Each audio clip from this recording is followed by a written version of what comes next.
샬롬 샬롬. 주님의 은혜로 지난 한 주 동안 평안하셨습니까? 오늘은 2022년 4월 24일 주일입니다. 오늘 부활절 첫째 주일을 맞이해서 주님 앞에 나와 예배드리겠습니다. 다 그 자리에 일어나셔서 찬송 167장으로 하나님께 영광 돌립니다.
또 이르시되 내가 너희와 함께 있을 때에 너에게 말한 바 곧 모세의 율법과 선지자의 글과 시편에 나를 가리켜 기록된 모든 것이 이루어져야 하리라 한 말이 이것이라 하시고 이에 그들의 마음을 열어 성경을 깨닫게 하시고 또 이르시되 이같이 그리스도가 고난을 받고 제3일에 죽은 자 가운데서 살아날 것과 또 그의 이름으로 죄 사함을 받게 하는 회개가 예루살렘에서 시작하여 모든 족속에게 전파될 것이 기록되었으니 너희는 이 모든 일의 증인이라. 아멘. 만복의 근원이 되시며 만왕의 왕이 되시고 만주의 주가 되시는 존귀하신 하나님 아버지께 영광과 찬송과 존귀를 세세 영원 무궁토록 돌려드립니다. 거룩하고 복된 이날 부활하신 후 첫째 주일로 하나님께 성수하여 예배를 드리오니 주께서 이 예배를 받아주시고 하늘 은혜와 축복 저희들에게 내려주시며 예배 순서마다 성신님의 기름 부음으로 넘치게 하여 주시옵기만을 예수님의 이름으로 기원드리옵나이다. 아멘. 공동 참회 기도 함께 주님 앞에 드리겠습니다. 시작. 사랑과 은혜가 충만하신 하나님, 부활하신 주님을 기쁨으로 환영하며 저희들도 부활하게 하옵소서.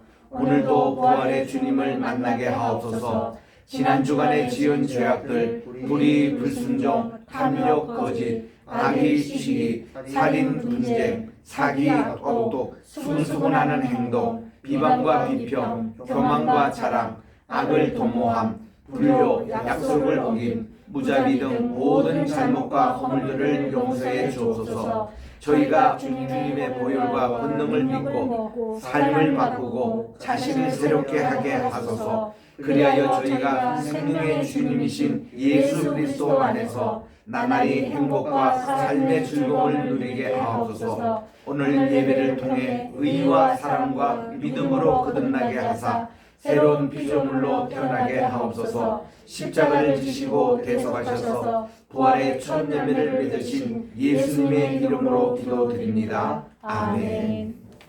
사랑하는 성도 여러분, 기쁜 소식 들으시기 바랍니다. 누구든지 그리스도 안에 있으면 새로운 피조물이 됩니다. 우리가 주님 앞에 고백하니 모든 것이 주님의 보혈로 죄사함을 받았고 우리는 이전 것은 지나갔으니 보라 새 사람이 되었습니다. 아멘. 오늘 새 사람으로 주님 앞에 예배드리는 우리 모두가 되시기를 바랍니다. 아멘. 이제 우리 교동문 134번입니다. 부활절 두 번째 교동입니다. 교동문 134번.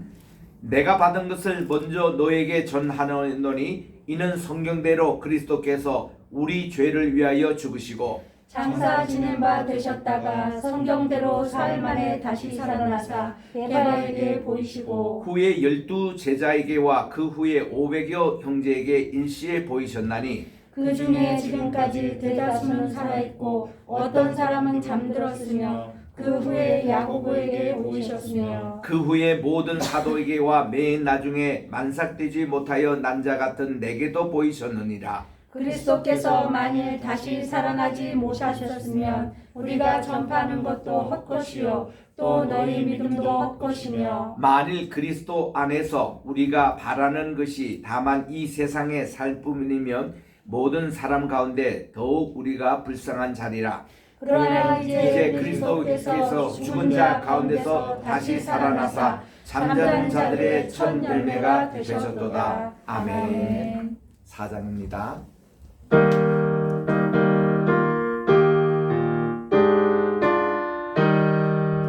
성부 성자와 성신 영원히 영광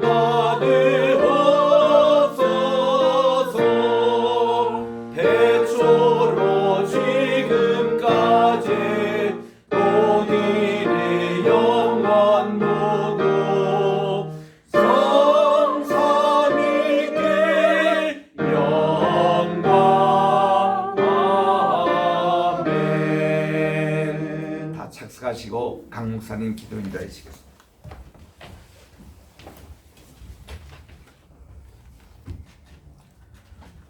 만왕의 왕이 되시며 만주의 주가 되시는 살아계신 하나님 아버지, 오늘도 이렇게 귀하고 복된 주일을 우리에게 허락하여 주셔서 부활의 주님을 찬양하게 하시고 예배하게 하시니 감사를 드립니다. 아멘. 하나님, 우리에게 새 생명을 주시고 이제 예수 그리스도를 믿는 자들에게 하나님의 자녀가 되는 본세를 주셨다고 성경에 말씀하고 있습니다.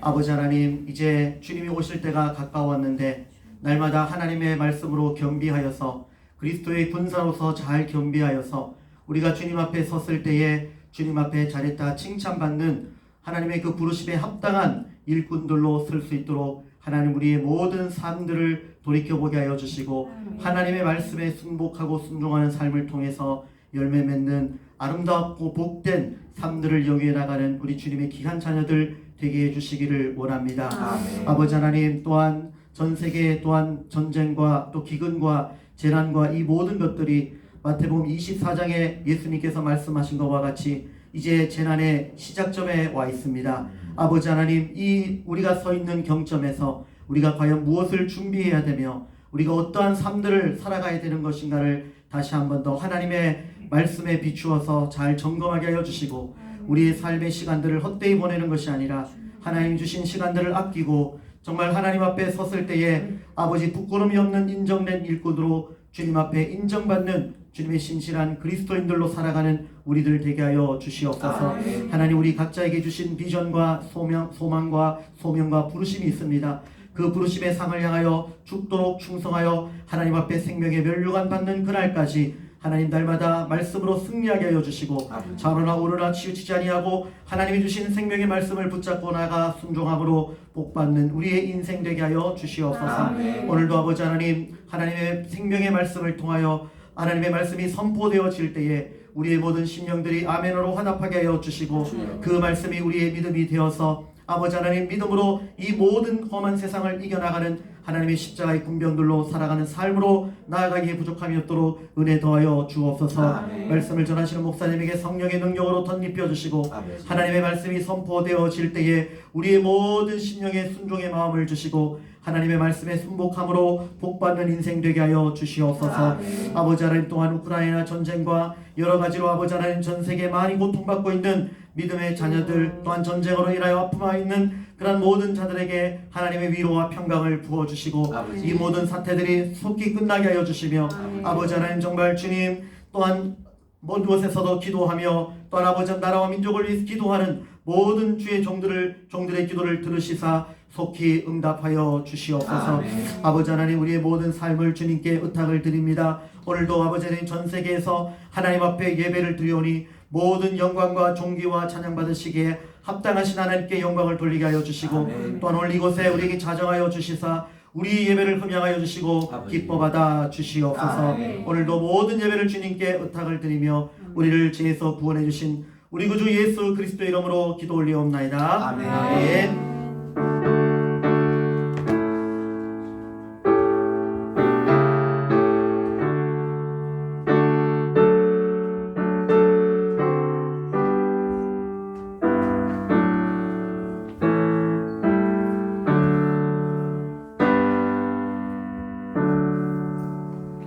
하나님의 말씀 봉독합니다. 사도행전 제8장입니다.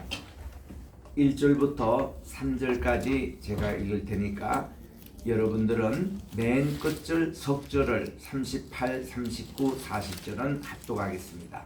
사도행전 8장 1절부터 3절은 제가 38절부터 40절은 합독하겠습니다. 사울은 그의 죽임을 마땅히 여기더라. 그날에 예루살렘에 있는 교회에 큰 박해가 있어 사도 외에는 다 유대와 사마리아 모든 땅으로 흩어지니라. 경건한 사람들이 스데반을 장사하고 위하여 크게 울더라. 사울이 교회를 참멸할새 각 집에 들어가 남녀를 끌어다가 옥에 넘기니라. 이에 명하여 수레를 멈추고 빌립과 니시가 둘 다 물에 들어가 빌립이 세례를 베풀고 물이 두리불에서 올라오세 주의 영이 빌립을 이끌어 간지라. 니시는 기쁘게 길을 가므로 그를 다시 보지 못하니라. 빌립은 아소도에 들어서 여러 성을 지나 다니며 복음을 전하고 가이사라에 이르니라. 아멘. 기도하겠습니다. 나의 입술의 모든 말과 내 마음의 묵상이 주님께 연락되기를 원하네. 하나님 아버지, 오늘도 이 준비된 귀한 말씀 위에 성신님의 기름 부음으로 함께 해주셔서 저희들의 마음 신비에 새겨질 때에 30배, 60배, 100배의 결실을 얻는 복된 시간 되게 도와주셨기만을 예수님의 이름으로 기도드립니다. 아멘. 할렐루야. 오늘도 이렇게 부활절 후 첫 주간을 우리가 지내면서 첫 주일로 주님께 영광을 돌립니다. 지난 한 주 동안 우리는 얼마나 부활의 증인으로 살아왔습니까? The Lord is indeed risen.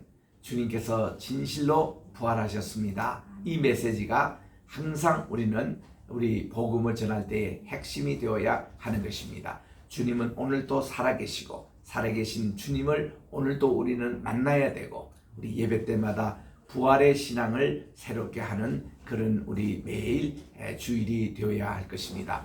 오늘은 우리 지난주에 이어서 사도행전 8장을 강의하도록 하겠습니다. 우리 7장의 마지막에 스데반 집사님이 순교를 하시면서 그 스데반의 집사님의 옷을 그 겉옷을 사울이라는 청년 발 앞에 두었다. 그렇게 이제 우리가 읽었습니다.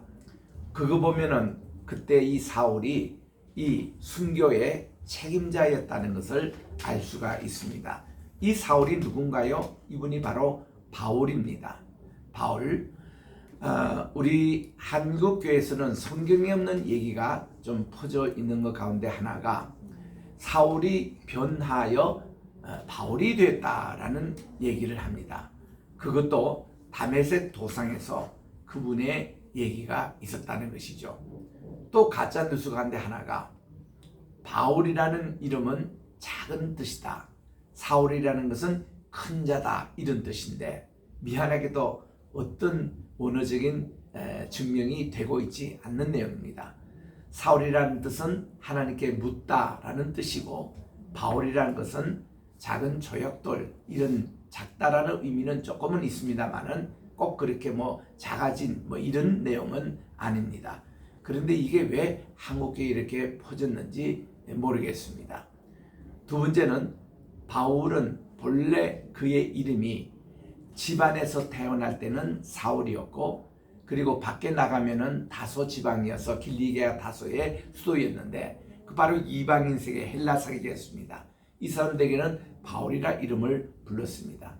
디아스포라 유대인들, 세계 흩어져서 사는 유대인들은 대개 자기 집안에서 부르는 이름과 현지에서 사용하는 이름들이 다 있었습니다. 그래서 이제 그런 내용으로 그가 사울 혹은 바울이라고 사도행전 13장 9절에 나오는데 그래서 그가 이방에 선교할 때는 바울이라고 알려지고 또 유대인들 사회에서는 사울이라고 불려진 그 이중 이름을 그렇게 쓰는 것인데 이게 변하여 바울이 됐다 이런 얘기는 성경에도 없고 신학적으로도 검증된 이름이 아닙니다. 그래서 제가 여기에 대해서 돌아가신 방질 목사님께 물었더니 박 목사님께서 그런 말씀을 하시더라고요. 1930년대 중반에 평양신학교에 한 부흥사 목사님을 초청해서 그렇게 이제 말씀을 들었답니다. 그런데 그분은 은혜 충만하신지 하여튼 이런 내용을 전했다는 거예요.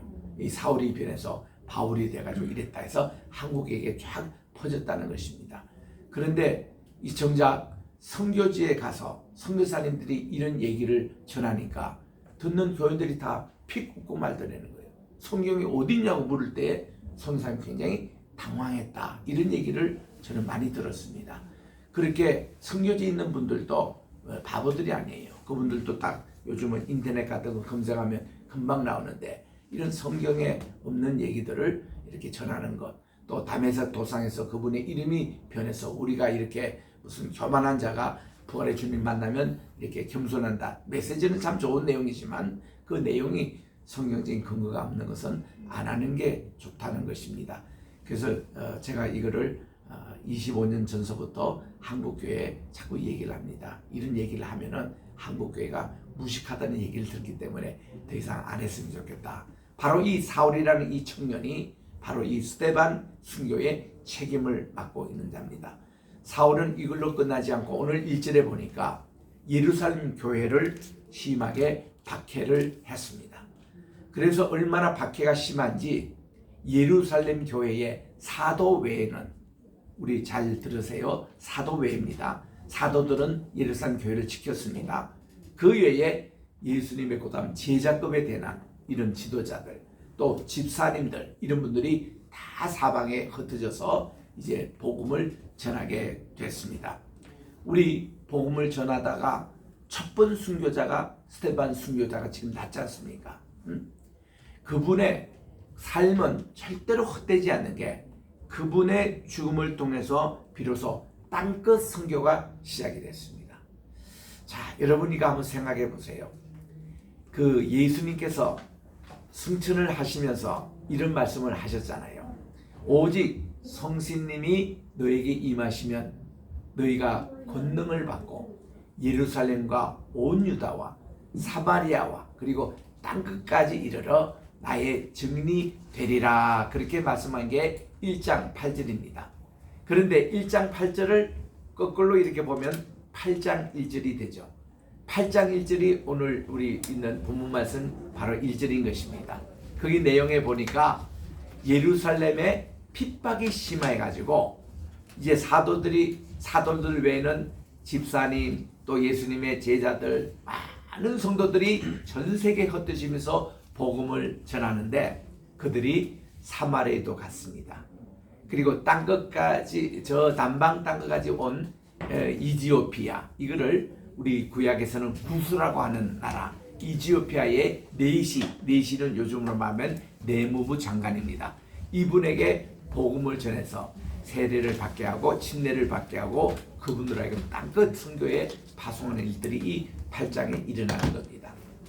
그래서 예루살렘 교회가 부흥되고 뭐 갑자기 몇천 명씩 드리고 얼마나 그들이 각 가정에 모여 매일 예배를 드리고 성찬식을 하고 이런 성경 공부하고 굉장한 분위기 속에서 사람들이요 땅끝 선교할 생각을 안 했습니다. 그들이 자기들이 모여서 좋으니까 그냥. 그래서 그들이 모이고 이제 이런 일들만 많이 한 거예요. 이게 오늘날 한국의 대형교회 이 문제점입니다. 대형교회 문제점은 뭔가 하니 물론 교회가 성장하고 대형교회 되는 건 너무 주님께 영광이고 기쁜 일이죠. 근데 한 가지 중요한 것은 뭔가 하니 너무 대형교회 위주로 가면은 안 된다는 거예요. 이게 지난 우리 2년 4개월 동안 코로나 팬데믹으로 해서 절실하게 우리 느꼈던 건 아닙니까? 아무리 대형교회 2만 명, 3만 명 놓이는 교회라도 코로나 방역 지침 때문에 50명 못 들어간다. 99명 못 들어간다. 이런 제한으로 이제는 그 제한이 풀리긴 했습니다만은 많은 분들이 교회를 떠나서 여기 아직 돌아오고 있지 않습니다. 그러니까 대형교회가 이게 종말의 시대 때 별거 아니더라라는 걸 우리 절실히 깨달은 겁니다. 그러면 뭐예요? 가정으로 예배가 모입니다. 가정 예배, 하우스 철치라고 그래요. 이 가정교회가 얼마나 중요한지 모릅니다. 구약이나 신약 시대 때, 성령 시대 때 모든 교회의 출발은 가정교회에서 출발했습니다. 사도 바울도 가는 곳마다 가정에서 예배를 드렸어요. 고린도의 가이오 집에 가서 고린도 교회를 세웠습니다. 거기서 불과 모이는 인원이 5명, 10명 그런 단위였어요. 그리고 에베소에도 교회가 시작된 것이 두란노 서원이라고 12명의 제자들이 시작한 겁니다.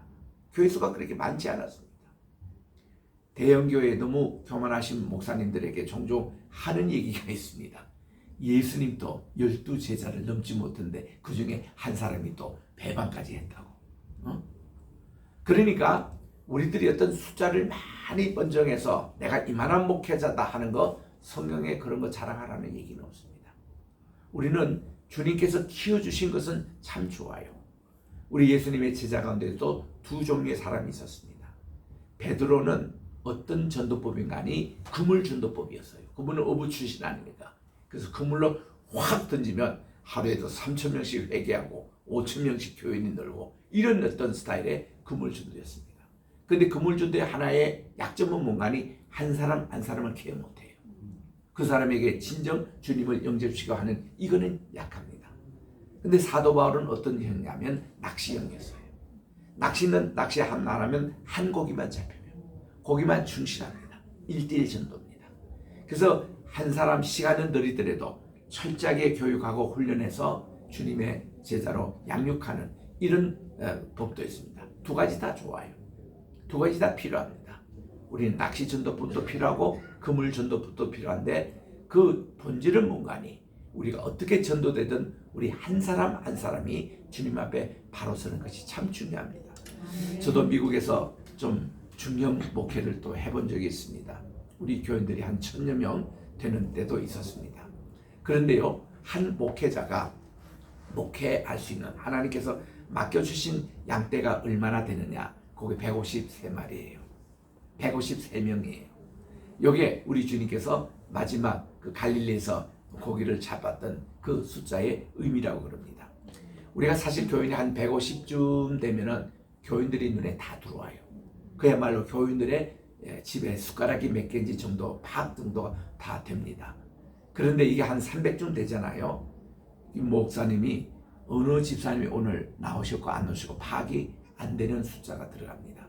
그 다음 500명 넘잖아요. 1000명 넘잖아요. 그 다음에 이걸 아까 그물식대로 그냥 던지는 것이지 한 사람 한 사람에 대한 케어가 못합니다. 그래서 우리가 요교역자를 주고 또 이렇게 부목사님을 두고 다 그런 이유가 교구별로 나누고 그런 이유가 되지 않습니까? 목사님이 한 분이 다 못해요. 그런데 여러분 수천 명 된다, 몇만 명 된다. 저도 대한민국의 10대 큰 교회 목회 다 저도 와서 부흥 집회를 인도해 봤습니다. 여의도 순복음교회부터 시작해서 영락교회, 명성교회 뭐 이런 설문환교회 이런 다 이렇게 서봤습니다만 여기 가까이 주한 장로교회도 제가 3번 말씀을 전했고 이런 교회들 가보면 딱 보면 8,000명 그리고 여기에 모니터로 500명 방이 있고 또 모니터로 700명 소예배실이 있어요. 꽉 찬 모습으로 다 보는데 눈으로 한번 쓱 보는 게 한 15,000명이 한꺼번에 들어오는 것도 있습니다. 여러분 그분들 어떻게 대중으로 아이 컨택트가 가능해요? 아이 컨택트는 눈과 눈을 마주쳐서 말씀을 전한다. 어떻게 그게 가능합니까? 그냥 이거는 하나의 그 대중 집회예요.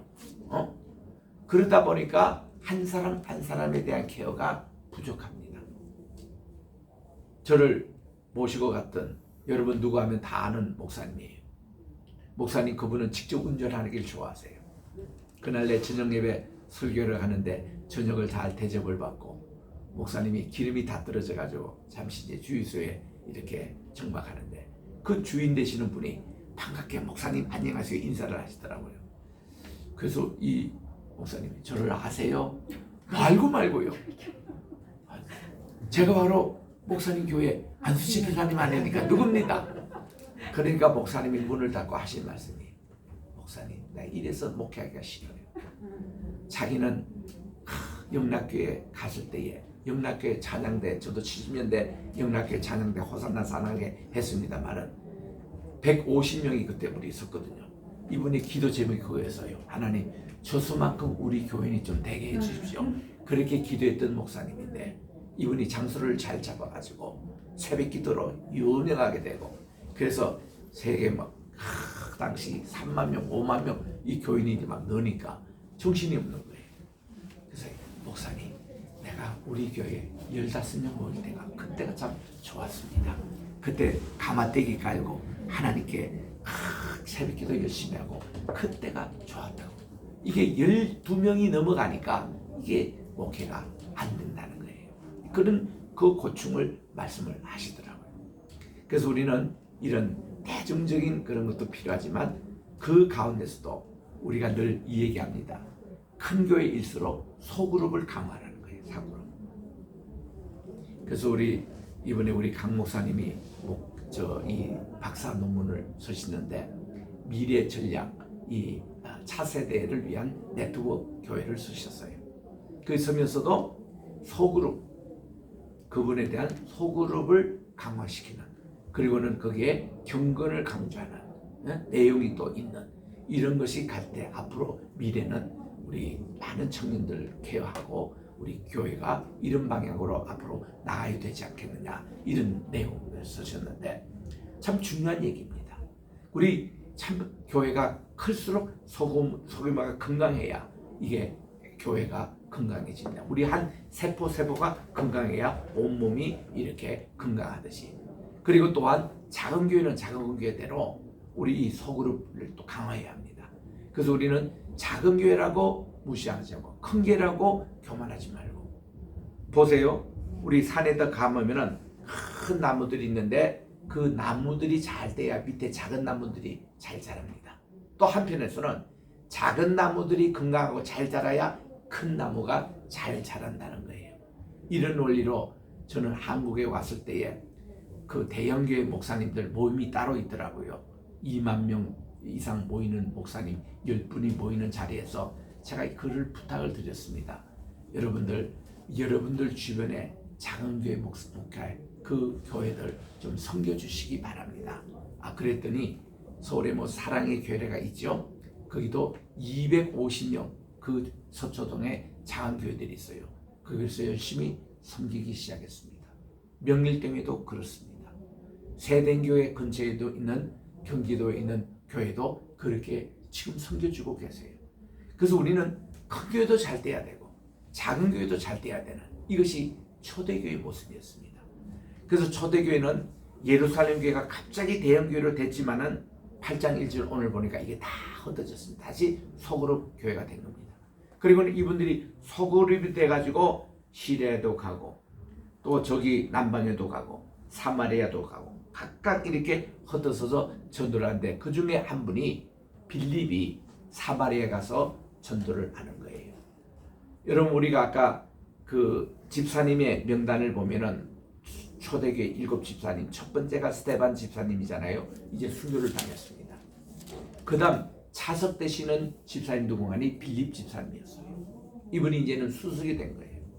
그리고 브로고로 집사님이 있고 바메나 집사님 있고 디몬 이렇게 쭉 나와서 맨 마지막에 니골라 집사님인데 이 빌립 집사님이 사마리아에 간 거예요. 물론 자기가 가고 싶어서 간 것은 아닐 겁니다. 주님께서 보내주실 겁니다. 유대인들이 가장 상종하기를 꺼려하는 사람이 이방인도 아니고 사마리아 사람입니다. 그 자기 본래 동족이었어요. 이스라엘 본래 12지파로 구성된 나라 아니겠습니까? 그 12지파 가운데서 말이죠. 2지파만 남쪽 유다였습니다. 유다 지파와 베냐민 지파. 본래 여기는 시몬 지파라고 또 지리상은 이 남쪽에 있었던 이 시몬인데 그 후에 이분들이 북쪽으로 이사 갔어요. 그래서 10지파는 북이스라엘이라는 그 에브라임 왕국을 이제 건설했고 남쪽의 유다는 2지파밖에 없었습니다. 그런데 이 북쪽에 있는 이 지파의 중심이 어딘가니 본래는 이 북에브라임의 수도가 디르샤였습니다. 디르샤는 예쁘다라는 뜻이거든요. 에브라임 지역에 있습니다.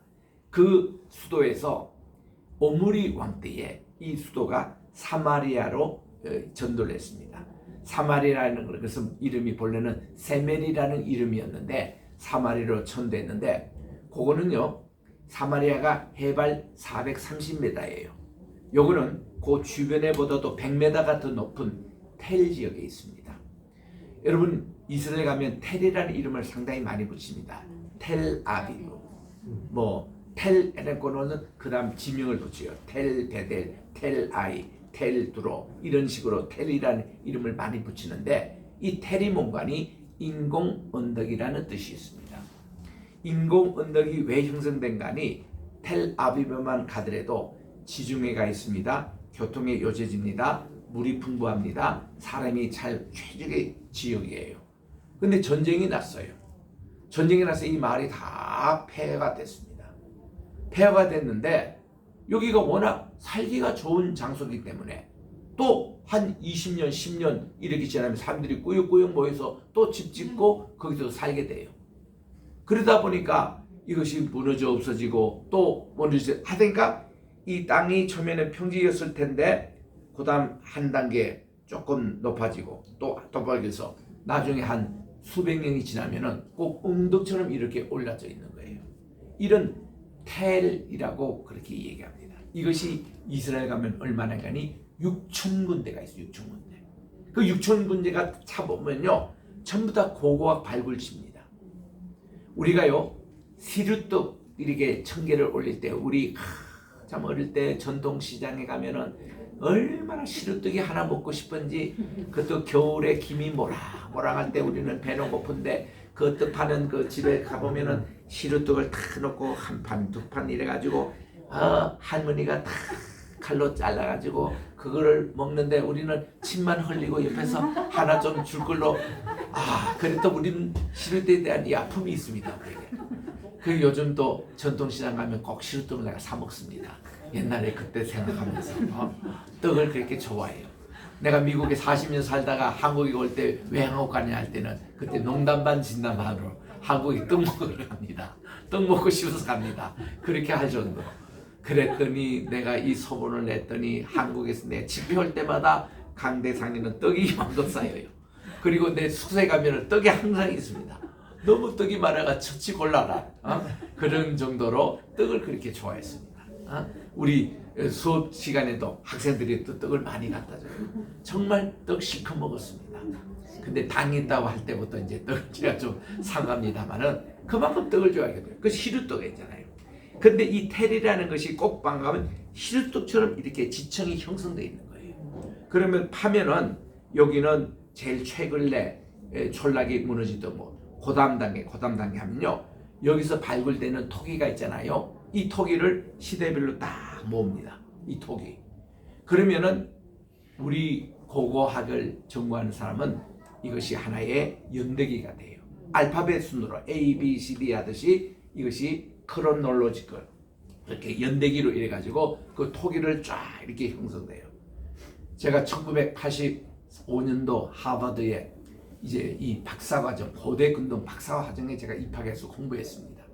그때의 세계적인 세계 고고학자 그 프랭크 크로스 교수님 밑에서 배웠는데 그때 20명의 박사과정 가운데 2명이 유대인이고 그러니까 뭐 유대 성경 히브리를 줄줄 외우는 그런 친구들이에요. 그리고 뭐 전부 다 박사과정의 신입생이지만 다 교수님들 몇 년 하다 오신 분들이 세계적으로 모인 거예요. 그래서 내가 그때 딱 첫 학기에 공부하면서 느낀 것이 뭔가 아니. 저도 그때 한국에서 내노라 하는 공부를 잘했고 그리고 한국에서 정말 하나밖에 뽑히지 않는 전국 그 장학생이 돼가지고 다 비행기표도 대주고 학자금도 대주는 그 장학금 받고 갔는데 아이고 한국에서 공부 잘했던 것은 그게 아니까 아무것도 아니더라고요. 그래서 내가 그때 굉장히 교만해진 것이 겸손해진 겁니다. 야, 내가 거기 푹 숙이고 이들에게 공부하면서 그야말로 세상말로 정말 이 코피 터지듯이 공부를 하게 됐습니다. 수행 문자 다 외우고 굉장히 강하게 우리는 훈련을 받았거든요. 그런데 중간고사 시간에 교수님이 이제 시험 문제를 가지고 우리 시험을 쳐야 되는데 최근에 발굴된 토기 하나를 딱 가지고 와서 이거를 딱 넣고 이 토기는 몇 년도 끄고 왜 그렇고 어디 용도에 쓰였고 이 토기에 쓰여지는 그 당시 문화적인 상황을 해서 그게 시험을 3시간 쳐야 되는 시험이에요. 20명이 전부 다 낙제됐습니다. F가 됐습니다. 그런 문제 나올 줄 몰랐거든요. 그동안 교수님 그저 강의 그 열심히 암기하고 또 주요 교재 열심히 읽고 갔는데 뭐 쓸 게 있어야지. 그래서 그때 이 교수님이 그게 하나의 우리에게 교육의 과정이시더라고요. 그래서 너희들이 세계 어디든지 고고학을 이제 해서 이게 딱 물 나오면은 이 형체를 가지고 몇 년도 어떤 걸 다 외우러 이거 알아야 된다는 거예요. 그래가지고 우리는 그때부터 이제 연대기표 다 외웠습니다. 그리고는 또 기말고사에 그 문제 나올 줄 알았더니 그건 또 안 내시더라고요. 안 내지만은 공부를 많이 했죠. 왜냐면은 이거를 딱 보면은 여러분 이게 손잡이가 이렇게 생기고 밑은 이렇게 생기고 이렇게 생기고 이렇게 따라서 이게 다 이 BC 15세기, 18세기 이런 토기는 가나안 지역에도 나오고 청동기, 중간 청동기 그 시대에 나오고 이것이 어느 시대나 이거를 다 아는 거예요. 그래서 이제 그렇게 훈련을 받았기 때문에 제가 한국에 한 번씩 집회 나올 때마다 도마의 유적지를 저를 데려가서 이거를 검증해 달라는 거예요. 그리고 또 저기 경교가 우리 한국 신라 시대에 들어온 거 검증해 달라는 거예요.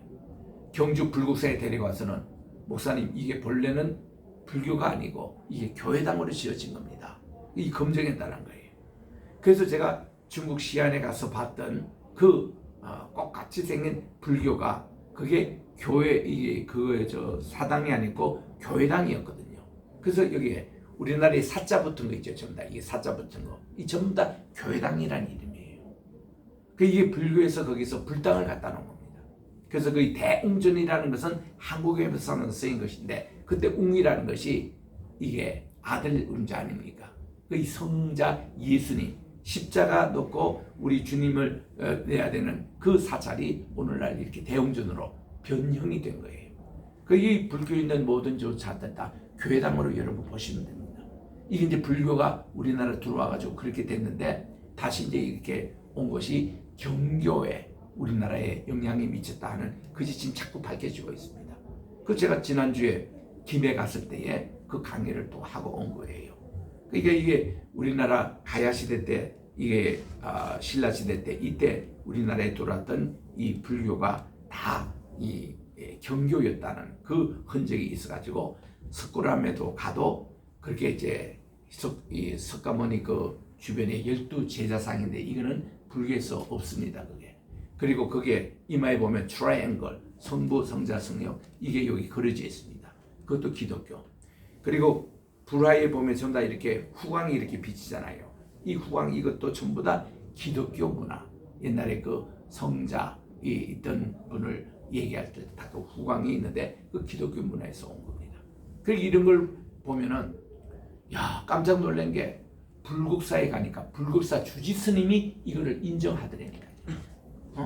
여기 불국사에 가보면은 여기가 옛날 예배당이었고 여기가 옛날에 침례를 줬던 침례탕이었고 여기가 그 다보탑만 해도 6층으로 이렇게 있잖아요. 근데 그것도 지난주에 우리 김소로 왕 그 옆에 이제 허왕 능이 있는데 그 피사스탑이 있어요. 그 인도에서 아유타국에서 올 때 6돌을 가지고 가족이 이렇게 배를 타고 이제 여기 왔는데 이게 이제 밑에는 하나 깔고 5개 이렇게 올려 있는 모습입니다. 그게 경주에 가도 다보탑이라고 그러잖아요. 이 다보탑 요의 6층에 가면은 예수님의 오병이요 밑에는 접시를 깔고 5개 떡을 올려놨던 요 모양. 그래서 우리 수로왕에 딱 가면은 오병이의 문양이 있는데 그 떡을 본래 5가지 이렇게 넣고 물고기 2마리 있는 이런 문양이 4개가 지금도 그대로 있습니다. 그 이런 것이 고각으로 자꾸 발견되니까 불교인들이 더 이상 말을 못하는 거예요. 그래서 이전에는 가야가 무슨 불교의 어떤 산지였다 그러는데 자기들이 얘기하는 말에 이거는 어폐가 있는 겁니다. 자기들 얘기도 527년 2차돈이 불교인으로 순교를 했다. 그리고 528년 신라 진흥왕 때에 불교가 도입됐다 이러는데 고전 500년은 불교하고는 아무 관계없는 역사입니다. 그 이게 이제 한국 교과서가 10년 전에 바뀌었어요. 본래 가야 문명이 기독교 문명이었고 우리나라는 불교보다 기독교가 먼저 들어왔고 이 우리나라 국정교과서가 바뀌어버리니까 불교인들이 꼼짝을 못하는 거예요. 그 이제는 불교인들이 더 이상 그 얘기를 안 합니다. 우리나라에는 기독교가 먼저 들어왔다고 불교가 인정해요. 동국대학에서 인정합니다. 동국의 대학교 한 교수님이 나보고 그런 얘기예요. 목사님 8만경에 보면은 석가모니가 이런 얘기를 했답니다. 앞으로 500년 후에 야소가 나올 것이니 그분이 참 진리를 우리에게 전해주는데 여러분들은 그분을 따르라. 이게 유언과 같은 얘기가 8만 대장경에 기록되어 있다는 거예요. 그래서 오늘날 불교는 사실 예수님이 오실 때 다 예수님을 따라야 되는 게 원칙이라고 동국대학 교수님이 그러시더라고요. 그래서 우리가 이런 진실된 역사는 이제는 바르게 세워야 된다. 이런 내용이에요. 내가 이런 얘기를 좀 전해주면요. 요즘 중학교, 고등학교 애들이 말이죠. 이거 교과서도 없는 얘기를 왜 합니까? 이들은 교과서 중심이야. 그러면 내가 그 아이들이 지금은 무슨 소리 해도 못 알아들어. 좀 크면요. 지들이 유치부 때에 고등학교 얘기를 하면 알아듣습니까? 고등학교가 커야 돼. 그래야 알아들어. 응? 그리고 내가 걔들에게 물어요. 야, 너 생일이 몇월 며칠이냐? 예, 몇월 며칠입니다. 니는 태어날 때 생일을 알고 태어났지? 나는 딱 태어날 때 짱 내가 몇 년 며칠, 몇월 며칠 내 생일이지 이러고 태어났지? 어떻게 네 생일을 알아? 그날만 되면 엄마가 내게 미역국도 끓여주고 생일이라고 축구도 하고 케이크도 잡고 해서 그날 생일인 줄 알고 또 그날이 이제 기다리시고 그렇게 생일을 알았지. 자기 이름이 있나요? 태어날 때 무슨 생일을 알고 태어났나요? 다 그랬거든요. 역사라는 것은 크면 클수록 이렇게 자꾸 배우게 되는 거예요. 그러니까 잘못된 역사가 있습니다. 자기 생일도 다르고 이름도 다르고 자기 태어난 근거도 불분명한 어디서 주워 키웠는데 그런 아이에 대해서 나중 후에 어떤 진실이 밝혀지면 막 혼란스럽고 난리가 나잖아요. 그것도 의미 없어요. 역사라는 건 어차피 모르는 거 다시 시정해서 그저 교정만 하면 되고 또 그랬던들 나를 낳은 부모가 있고 또 길러준 부모가 있기 때문에 그건 또 그대로 의미가 있고 그건 별거 없습니다. 그러듯이 우리들은 역사도 너무 하나 교과서에서 하는 요즘 또 한국의 교과서가 7종류가 있습니다. 교과서 어떤 교과서입니까? 이게 따라 틀리거든요. 민족사관에서 썼느냐 식민사관에서 썼느냐 그것도 다 틀리는 겁니다. 이런 것이 이게 역사를 교정하는 것인데 지금 우리 사마리아 얘기하다가 이렇게 좀 나왔거든요. 이 사마리아 가는 거 참 유대인들이 싫어했습니다. 왜냐하면은 북왕국 그 멸망당할 때에 아시리아가 여기에 어떤 정책을 정하면 유대인들 하도 고집이 있기 때문에 피를 섞어버리자 이래가지고는 이 사르곤 2세가 북왕국을 멸망시켰는데 멸망시키고 유대인들을 흩었습니다. 많은 이방을 했던데 이 흩어진 유대인들이 많은 분들이 우리 한국 땅까지 오셨대요. 그리고 한국에 이래 보면은 12지파가 다 와 있는 흔적을 발견하는 이 역사를 누가 연구했냐면 유대인들의 제사장 그룹이 이거를 연구해가지고 요즘 발표하고 우리에게 자꾸 자료를 주고 있습니다. 여기도 우리 노빈스 목사님이라고 이분이 이 예루살렘에 있는 우리 한 분 자기 친구 목사님이신데 이분이 남편이 제사장이래요. 제사장 출신. 그분이 연구한 것을 이분을 통해서 우리가 지금 그 자료를 보고 있습니다. 어제도 제가 서민 목사님 교회 가서 그 얘기를 또 들었습니다. 자기가 직접 자료를 봤다는 거예요. 그래서 이런 것이 요즘 자꾸 나오고 있습니다. 제가 다음 화요일 날 출발해서 그 아라라산에 다녀옵니다. 아라라산에서 노아의 방주 흔적이 이전에 나왔던 그런 하나의 형태뿐이고 그래서 유물이 특별히 발견된 게 없어요. 그런데 아라라산이 5,165m거든요. 그 정상에서 20km입니다. 굉장히 내려오죠. 20km 쭉 내려오면 4,700m의 협곡이 있어요. 그 4,700m의 협곡에서 요즘 지구가 온난화 현상이 생겨서 자꾸 눈이 녹고 있어요. 빙하가 자꾸 녹고 있습니다. 이 빙하 지역인데 눈이 어느 정도 녹아가지고 지금 그 빙상 밑에 어떤 형체가 발견을 그 현지인이 했어요. 들어가니까 그 높은 4,700m에 배와 같은 형태, 그 많은 나무가 있는 그것이 거기 발견된 거예요. 여기는 산에 나무가 없는 지역입니다. 그래서 10년 전에 이걸 발견해가지고 이분이 이제 또 그 무슨 전문가들이 이렇게 하면 거기 발견되면 분명히 그 주변에 있겠다 해서 7군데나 이 흩어진 이 배의 형태와 같은 이것을 조사를 했는데 노아의 방주가요 길이가 135m입니다. 폭이 14m예요. 이 높이가 23m입니다. 엄청난 큰 배죠. 이런 배가 그 고산지대 나무도 하나도 자라지 않는 거기에 있는 형태가 지금 7군데나 발견이 된 거예요. 그래서 그동안 이 학자들이 이제 조사를 해서 노아 홍수와 관련된 그리고 노아의 배와 관련된 그것을 조사를 해봐서 상당히 이제는 인정이 된 겁니다. 그래서 터키 정부에서도 인정하고 해서 이번에 터키 정부와 이스탄불 그 대학에서 이렇게 협조해가지고 세계 고고학자들 모아가지고 제1차 국제 포럼을 가집니다. 그 저도 강사로 초청을 받고 모든 경비도 다 거기서 되고 그래서 이제 가게 되는데 저는 이 아라산이 참 정감이 가는 게 거기서부터 다시 인류가 번창했습니다. 우리 한민족의 고향이 또 아라라산이기도 하고 그 밑에서 내려오면 아르메니아라는 곳, 그 아르메니아도 보니까 알아랏 이것은 하나님의 산이라는 하나님 높은 봉우리라는 뜻이고 알르라는 것은 하나님의 산, 요거를 영어 표현으로 아르메니아. 그게 이제 백인의 고향이다라는 그런 얘기를 하는데 백인이 아니로 우리 모든 인류의 고향입니다. 그래서 거기서 이제 동쪽으로 이렇게 나온 것이 우리 민족 된 것이고 그리고 서쪽으로 간 것이 수메르 문명을 이루어서 오늘날 이스라엘이 된 것이고 그래서 이스라엘과 우리 한국의 한 형제라는 그런 이제 얘기들을 제가 40년부터 미국에 가서 연구 발표를 하고 있었는데 이제 그 현장을 제가 또 가는 거예요. 아라라산에. 그래서 이제 그거를 봅니다. 그래서 이 오늘날 역사학자들, 고고학자들은요, 지금까지 있었던 그 역사에 대해서 자꾸 보충을 합니다. 그래서 새로운 학설을 자꾸 냅니다. 그래서 이제 공부한 사람들은 열려있는 마음을 늘 가져야 돼요. 우리가 배우고 알고 있던 이 지식이 다가 아니라 철학이도 그렇고 사회학도 그렇고 모든 정치학 분야, 경제학 원리 이런 게 다 지금도 발전되고 있습니다. 그래서 그 새로운 거를 자꾸 배워야 되는데 뭐 교과서적인 진리가 최고다 하고 딱 갖고 있는 사람은 지가 유치원 때 배웠던 그걸로 끝나야지. 그걸로 뭐 졸업하지 그다음 대학원까지 갈 필요가 뭐 있어요. 그러니까 애들에게도 그런 교육을 가르쳐줘야 됩니다.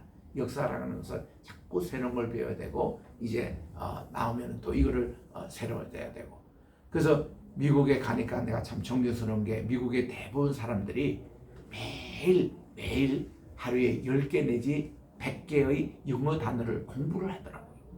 그래서 내가 아니 미국 사람이 영어 단어를 왜 공부한다 했더니 모르는 소리 하지 말라고요.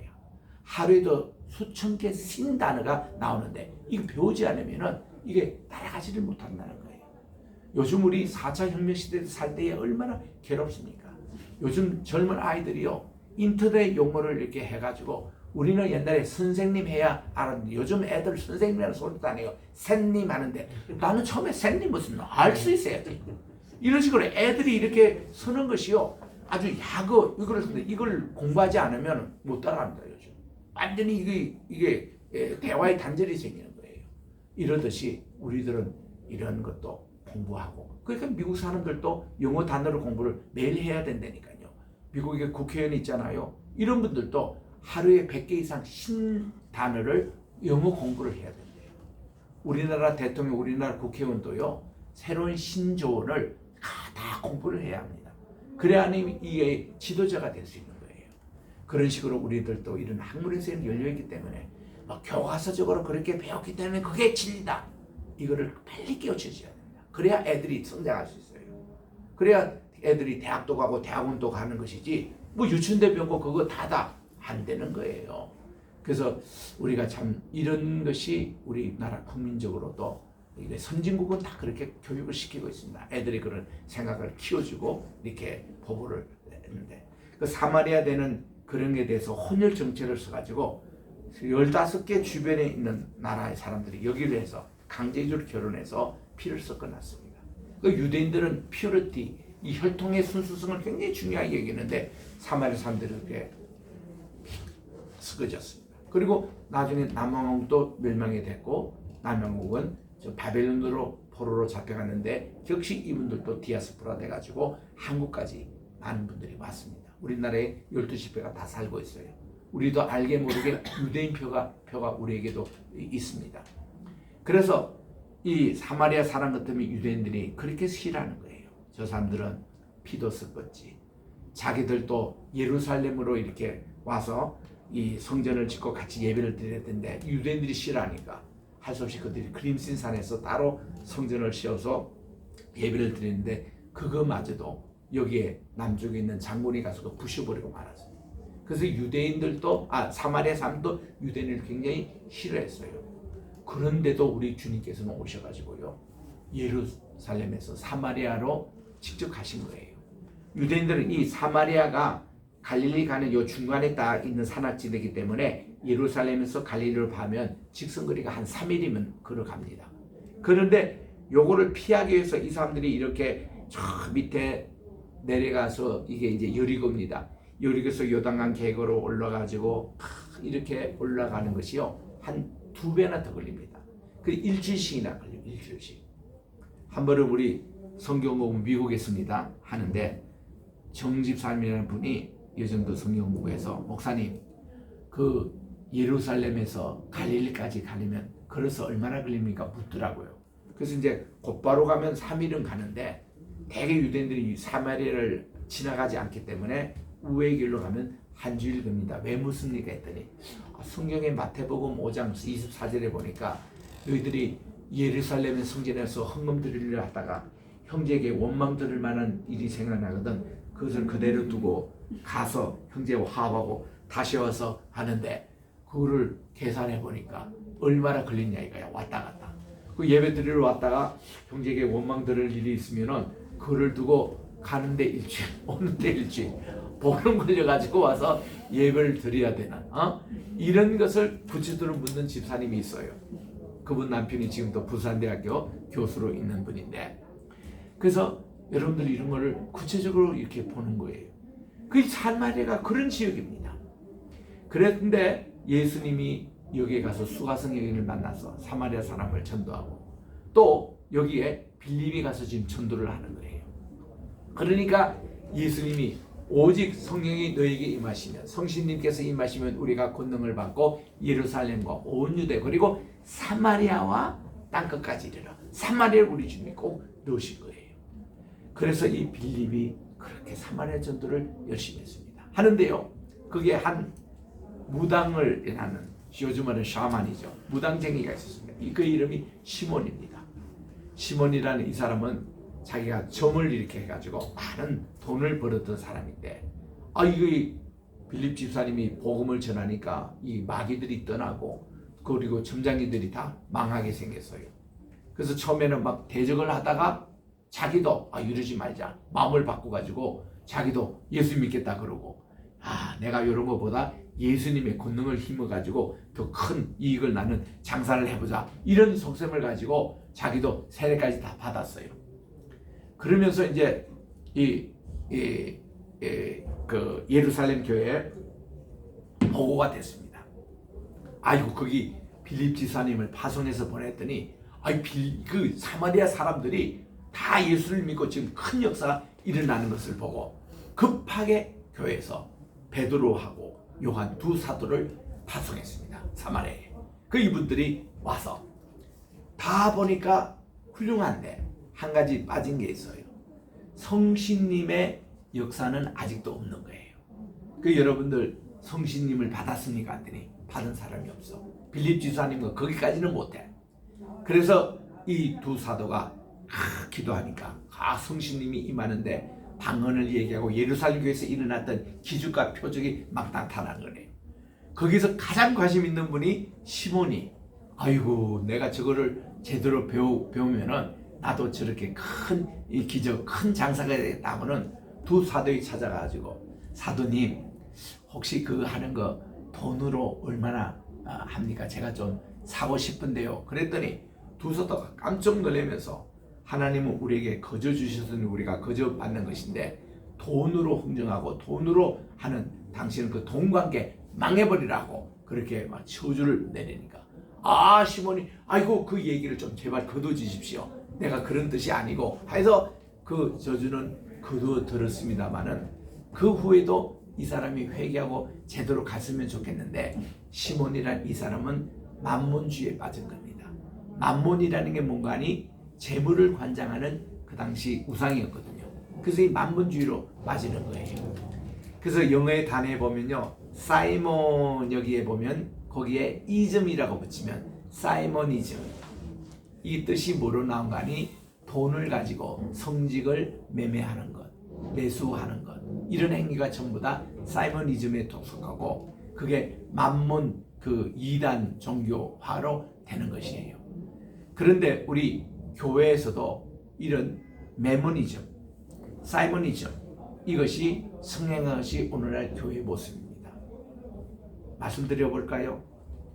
미안하고 수치스러운 일이지만 저는 할 수밖에 없습니다. 어떻게 교회를 매매합니까? 이 교회 신문에다가 버젓이 광고가 나옵니다. 이 교회는 50명이고 무슨 교육도 무슨 몇 평이 되고 이러는데 요거를 20억에 몇천원 내놓습니다. 교회를 매매하는 일이 있습니다. 이거 사모니즘 아닙니까? 또 어떻게 성직을 매매합니까? 신학도 안 한 사람을 목사 안수를 준대요. 그리고 돈을 200만 내면 된대요. 이래가지고 어저께 무당하는 사람이 오늘 목사가 돼가지고 목회하는 일들이 우리 한국의 선데이 토픽이라는 여기에 실린 적이 있습니다. 25년 전에 우리 박우희 목사님이 내게 그 얘기를 해줬어요. 한국 실제로 있는 얘기입니다. 성직 매매 아닙니까 이거? 또 미안한 얘기예요.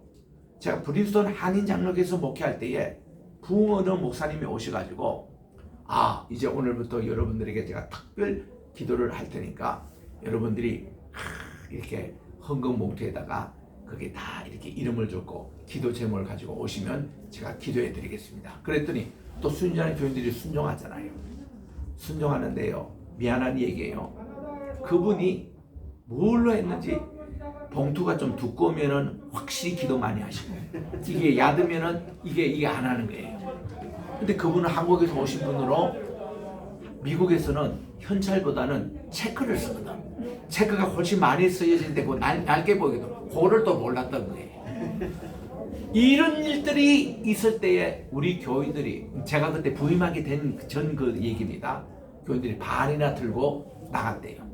이런 목회자가 왜 우리에게 와서 부흥 집회했느냐. 제가 섬겼던 그 교회 제가 오기 전 있었던 일이라는 겁니다. 여러분 이런 게 사이모니즘 아닙니까?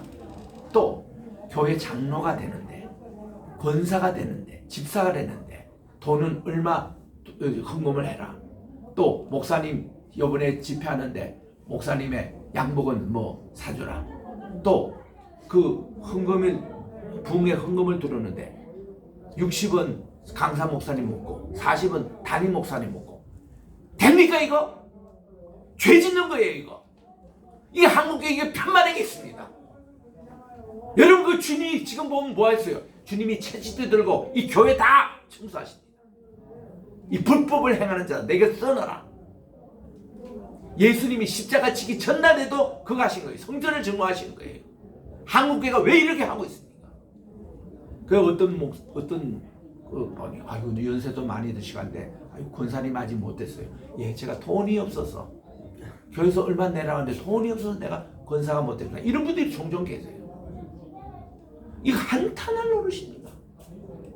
정말 장로님 되실 분이 말이죠. 장로가 못 되는 분이 많아요. 대형교회에서도 그래요.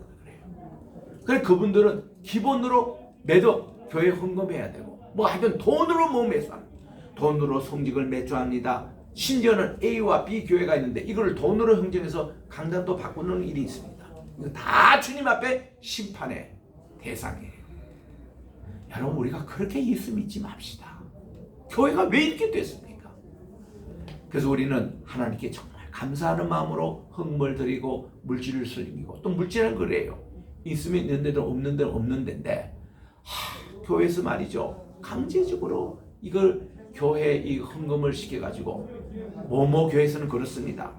목사님 부흥사 가운데서도 헌금을 잘 거두는 그런 부흥사를 택해가지고 이거를 하는데 목사님 요번에 20억 만들어주세요. 그럼 그분이 오면 20억 만들어서 그 이상 되면은 얼마는 자기가 먹고 얼마는 그 담임 목사님 만납시다. 이래가지고는 와가지고 집회를 하는데요. 전부 눈 감아놓고 전부 다 이렇게 했는데 여러분 요번에 이런 것을 하는데 10억 한다. 예, 그게 아무도 안 들어. 우리는 이렇게 다시 다 봤잖아요. 이렇게 누가 쳐들어. 우리는 중고등학교 다닐 때 이게 다 보는데 아무도 안 듣는데 저기 10억 저기 돈 들어준다. 저기 이거 장로님 또 5억 들 진짜 사기치더라고. 나는 그때 어린 마음이 있습니다. 일어나가지고 막 사대시 하고 싶더라고. 그래가지고요 시기판에 손을 떠서요. 그 형편도 안 되는데 이거 오는 장로님 또 뭐 10억 했다 그러고 5억 했던 자기는 또 1억 안 할 수가 없어. 그렇게 했는데도 형편이 못 됐잖아요. 그러니까 작정을 해놓고 못 내니까 결국 교회를 떠나는 분들 또 교회를 안 나가는 분들도 있어요. 지금까지. 이게 되겠냐고. 모든 헌금이라는 것은 내가 자발적으로 자원적으로 내가 할 수 있는 분만큼 그렇게 하는 것이지 그런 게 어디 있어요. 그래서 교회가 피해가 되는 경우 그렇게 해서 알뜰하게 지은 그런 교회 그렇게 성도들이 피땀 흘려 주는 교회입니다. 그런 교회가 많은 교회가 후임 목사님 오셔가지고 전임 목사님 다 몰아내고 과정 속에 교회가 분쟁이 생겨가지고 그런 모든 건물들도 법원에 다 맡겨져가지고 처분이 돼가지고 이게 이제 교회당에서 사임도 못하고 그거를 무슨 관공서 건물이 되거나 무슨 회사 건물이 되거나 이런 것도 나는 많이 받고 이거 하나님의 영광을 가려는 일을 해서는 안 되는 겁니다. 우리 메모니즘, 이 사모니즘 이거 참 조심해야 돼요. 그래서 이 교회가 성장할 때에 아나나니와 삽비라 사건도 생겼고 이런 시몬 이런 얘기도 생긴다는 거. 그래서 이제 이 빌립 집사님이 이렇게 사마리아에 선교를 하고 있는데 성령님께서 갑자기 그에게 SOS를 합니다. 빨리 내게 지방으로 가보라고.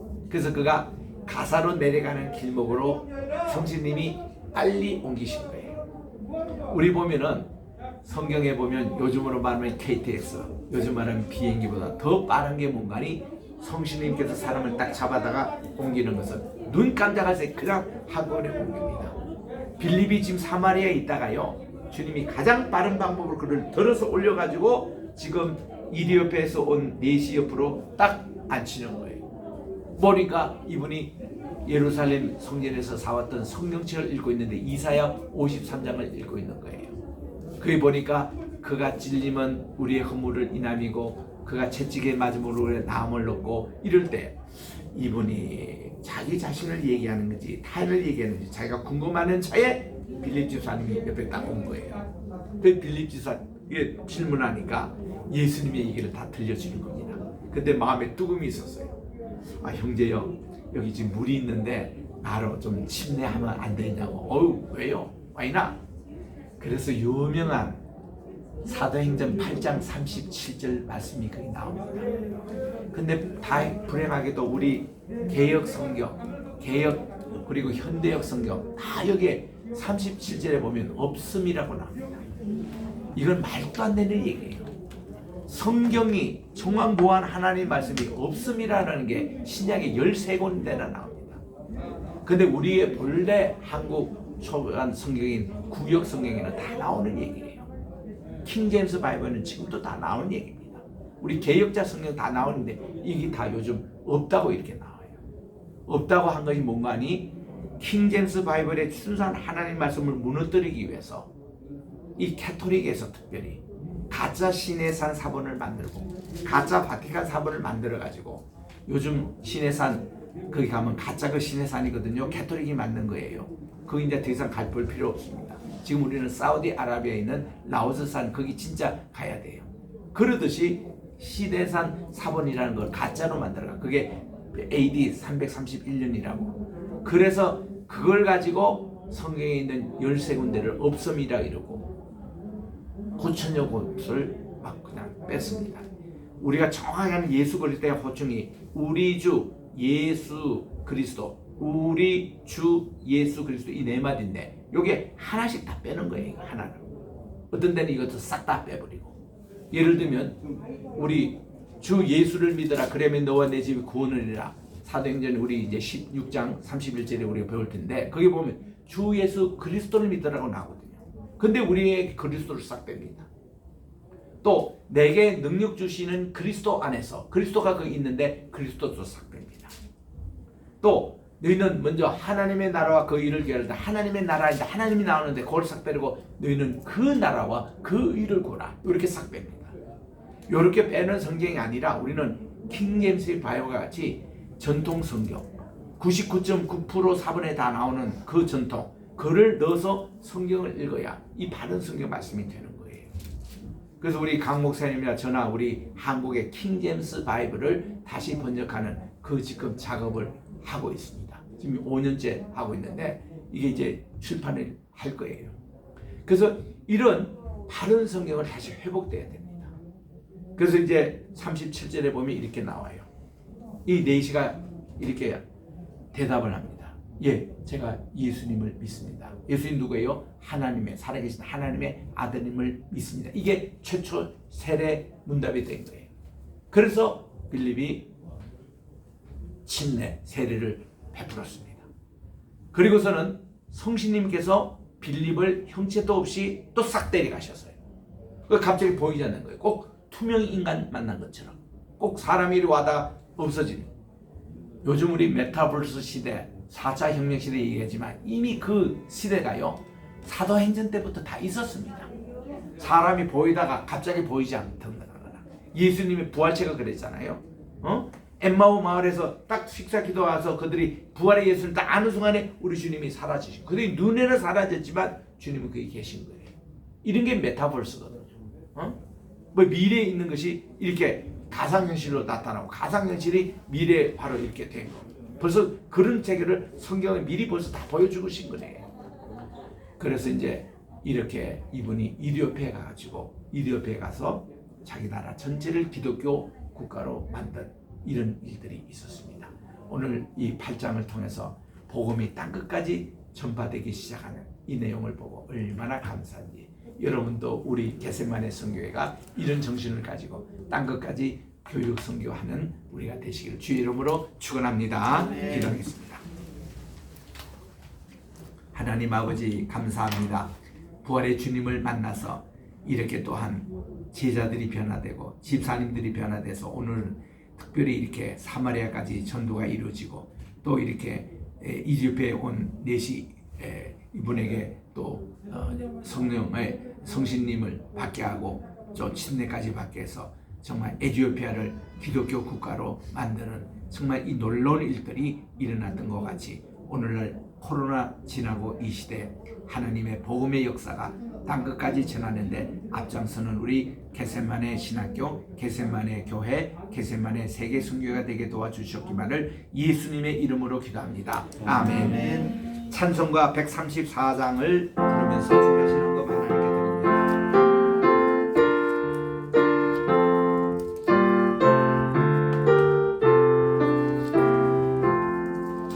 나 어느 날 금속을 헤매며 어느 바닷가 거닐 때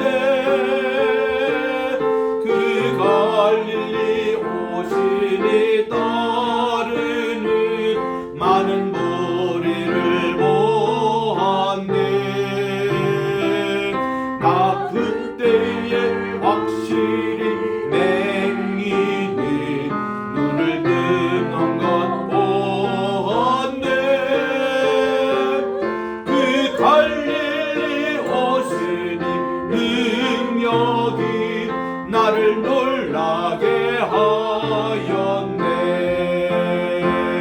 네가 영원히 사모할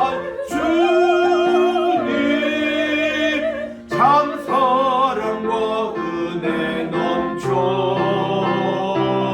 나 배웠고 그 후로부터 내 구주로 섬겼네. 그 사랑의 눈빛과 음성을 나는 잊을 수 없겠네. 그 갈릴리 오시니 그때에 이 죄인을 향하여 못 잡은 난 그 손과 옆구리 보이시면서 하신 말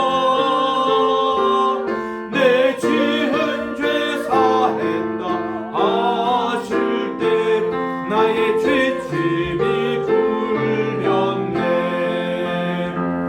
내가 영원히 사모할 주님 참 사랑과 은혜 넘쳐 나 배웠고 그 후로부터 내 구주로 섬겼네. 그 사나운 바다를 향하여 잔잔하라고 명했네. 그 파도가 주 말씀 따라서 아주 잔잔케 되었네. 그 잔잔한 바다의 평온함 나의 마음속에 남아서 그 갈릴리 오시니 의지할 참된 믿음이 되었네. 내가 영원히 사모할 주님 참 사랑과 은혜 넘쳐 나 배웠고 그 후로부터 내 구주로 섬겼네. 세상의 무거운 짐진 자 모두 주 앞에 나오라. 그 놀라운 은혜를 받아서 마음의 평안을 얻으라. 나 주께서 명하신 복음을 힘써 전하며 살 동안 그 갈릴리 오시니 내 맘에 항상 계시기 원하네.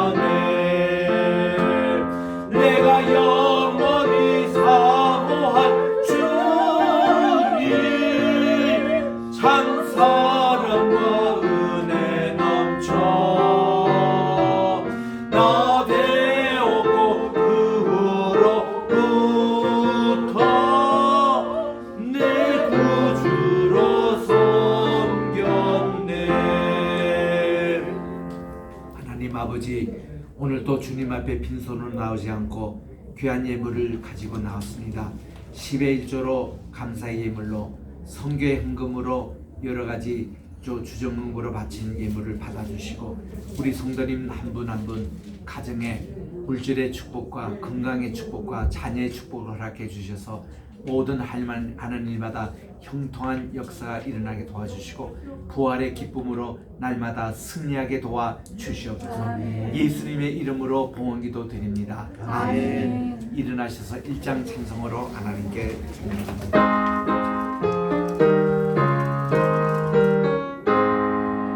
만복의 근원 하나님, 온 백성 찬송 드리고, 저천사여 찬송하세. 찬송 성부 성자 성죄. 아멘. 이제는 우리 주 예수 그리스도의 은혜와 하나님 아버지의 무궁하신 사랑하심과 보혜사 성신님의 감화감동 교통 역사하심이 오늘도 빌립 집사님처럼 사마리아와 딴 것까지 복음을 전하는 것 같이 저희들도 부활의 주님을 증거하는 증인의 삶을 사는 모든 주의 성도들 머리 위에 이제로부터 영원토록 함께 계실지어다. 아멘.